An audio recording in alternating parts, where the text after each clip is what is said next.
Merci Thomas pour cette belle présentation du trou numéro 1 d'Arnouville. Alors, moi je suis sur le trou numéro 2, on est sur un par 3 difficile puisque c'est l'handicap 1.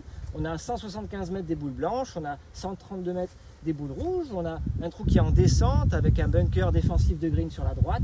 Derrière on a une zone à pénalité, sur la gauche on a les arbres qui arrivent très vite. Et nous on va se concentrer sur cette zone de jeu, c'est la zone de tombée de drive. C'est la zone vers laquelle on va s'orienter, on va s'organiser. La difficulté de ce trou, c'est le fait que le trou il soit en descente, on a un green également en descente. Ce qui est compliqué, c'est de bloquer la balle sur le green. Donc on ne va pas chercher à lever une balle énormément avec beaucoup de backspin comme on a pu le voir dans les précédentes vidéos. On va chercher à jouer quelque chose de beaucoup plus facile. On va jouer un pitch and run un petit peu amélioré avec beaucoup de roule parce que ça sera plus facile de doser pour essayer d'atteindre le green. Alors, on arrive sur mon départ.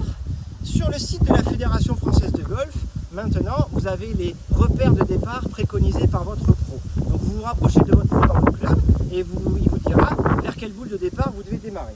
Moi, mon pro, Thomas, il m'a demandé de partir des boules violettes. Merci Thomas. Les boules violettes, elles sont destinées aux débutants qui cherchent à s'essayer sur le parcours. Cette mise en jeu qui ressemble énormément à la mise en jeu de Thomas sur le trou numéro 1. Je ne vais pas m'y éterniser parce que c'est pas sûr qu'on peut analyser et regarder le jeu.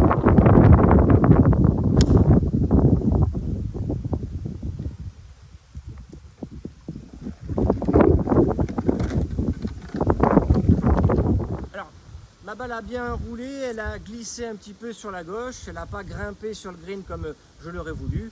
Je me retrouve à 10 petits mètres du bord du green. Le drapeau, quant à lui, il est à 2-3 mètres du bord du green également. Et la difficulté, c'est que mon drapeau, il est en descente. Alors, pour bloquer la balle sur le green, il va falloir que je monte énormément la balle, de manière à ce que quand elle touche le sol, elle s'arrête et elle ne bouge plus. Je vais jouer ce trou en bogey, absolument en bogey, parce que je vais faire une approche et 2 putts. Il faut absolument derrière que j'ai le putter à jouer. C'est le plus facile. Je joue le trou en bogey, c'est pas grave, je me rattraperai sur les prochains trous. Donc pour ce faire, j'utilise un club avec un loft très important. J'ai un sandwich avec un loft de 58 degrés. Ça, c'est la préférence personnelle du bonhomme. Je vais installer mon club sur sa semelle. Je vais l'ouvrir encore plus qu'il ne l'est déjà. Donc ça va faire un super sandwich. Je vais chercher à avoir un angle d'attaque descendant tangentiel. Je vais chercher à glisser au sol le plus possible de manière à maintenir cette face de la tête de club très très ouverte. Et je vais avoir un mouvement avec beaucoup de vitesse. La difficulté, c'est qu'il faut générer, il faut accepter de créer de la vitesse alors qu'il y a une petite distance afin que la balle elle monte et qu'elle puisse s'arrêter. Mon centrage ici, il est moins important même s'il faut qu'il soit bien présent. Et puis mon chemin de club, il dépend de mon angle d'attaque. On va voir ce que ça donne.